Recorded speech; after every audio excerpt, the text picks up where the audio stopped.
धाराशिव जिल्ह्यामध्ये गेल्या 30 वर्षात कधीच पडला नाही एवढा मोठा पाऊस यावर्षी 14 मे पासून चालू झाला आहे।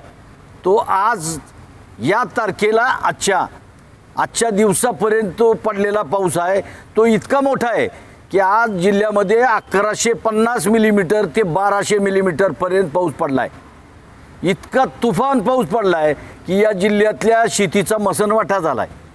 आज जिल्ह्यामध्ये बघितलं तर सगळे ऊस आडवे झोपलेत, सगळ्या फळभाज्या संपल्यात आणि जिल्ह्यातल्या शेतकऱ्याचं जे प्रमुख पीक आहे सोयाबीन ते जवळपास 100% नष्ट झालं आहे।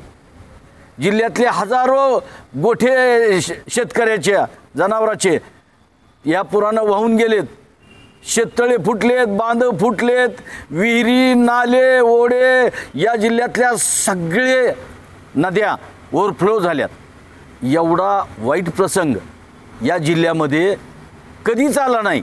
खरं तर हा दुष्काळी जिल्हा आहे, दर 3 वर्षांनी एकदा या जिल्ह्यामध्ये कोरडा दुष्काळ पडतो, पण गेल्या 30-35 वर्षामध्ये कधीच नाही एवढा विक्रमी पाऊस पडल्यामुळं या जिल्ह्यातला सामान्य माणूस, गोरगरीब माणूस, ग्रामीण भागातली जनता, शहरातली जनता सगळी बिथरलेली आहे। या पुढचा काळ काय करायचा हा खरा प्रश्न त्यांच्या पुढचा आहे, कारण हातातलं येणारं नगदी पीक तर सगळं गेलं आहे, द्राक्ष संपलेत।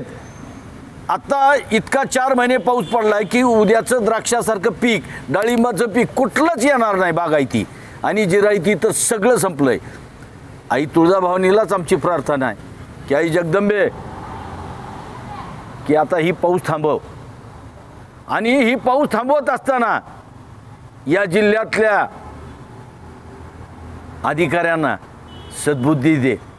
आज जिल्ह्यामध्ये हजारो माणसं बेघर झालेत, चिखलात आहेत, पाण्यात आहेत, शेतात जाता येत नाही आणि आज जिल्ह्यातले काही अधिकारी डान्स करायलेत।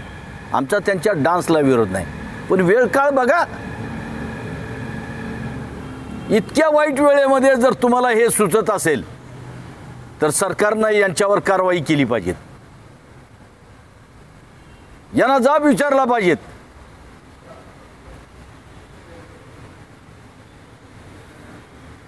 मागणी आहे, काल आम्ही जिल्हा राष्ट्रवादी धाराशिव शरदचंद्र पवार पक्षाच्या वतीनं येडशीला रास्ता रोको केलंय।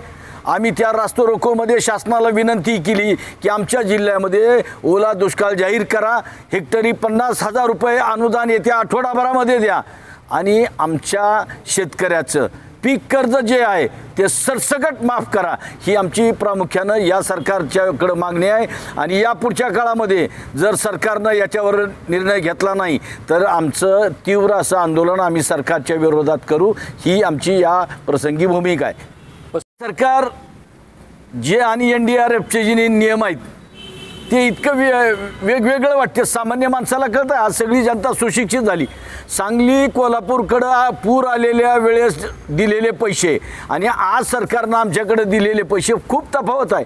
आज सरकारनं आमच्या जिल्ह्यातल्या शेतकऱ्याला जे पैसे दिलेत 189 कोटी रुपये सांगायलेत ते फक्त 1 एकरला 3400 रुपये दिलेत।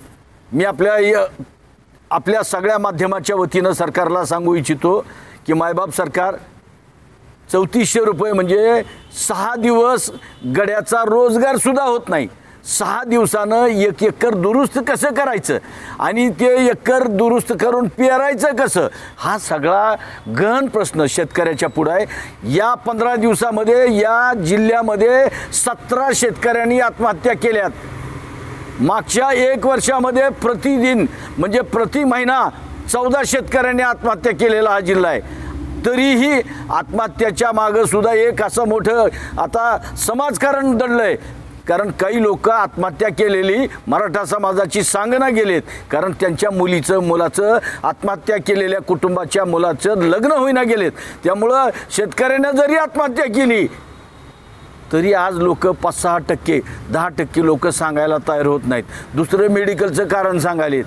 खरं कारण बघितलं तर या जिल्ह्यामध्ये महिन्याला 21 आत्महत्या व्हायल्यात। ही अत्यंत खेदाची बाब आहे, ही लाजिरवाणी बाब आहे. ही आमच्या जिल्ह्यातल्या आम्ही सगळ्या कार्यकर्ते जनता यांना सगळ्याची लाजिरवाणी गोष्ट आहे. मी या निमित्तानं शेतकऱ्याला विनंती करू इच्छितो की बाबांनो, आपल्याला हे आसमानी संकट आलं आहे, परंतु या संकटाला आपण तोंड दिलं पाहिजेत. आपण शेतकरी आहेत, आपण जगाचे पोशिंदे आहेत, आपण लढू, पण विनाकारण मरू नका, एवढीच या निमित्तानं आमची सगळ्या जनतेला शेतकरी बांधवांना विनंती.